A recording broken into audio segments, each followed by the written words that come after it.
यो गर्न नै गर्न नसकिने मायालाई कसरी बुझाउनु यति बुझिदिनु मेरो लागि तिमी र तिम्रो लागि म छु म त जान्दिन फकाउँछन् कसरी न त आउँछ करुणा चित्र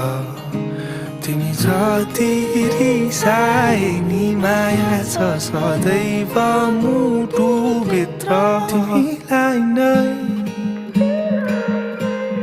सधैँभरि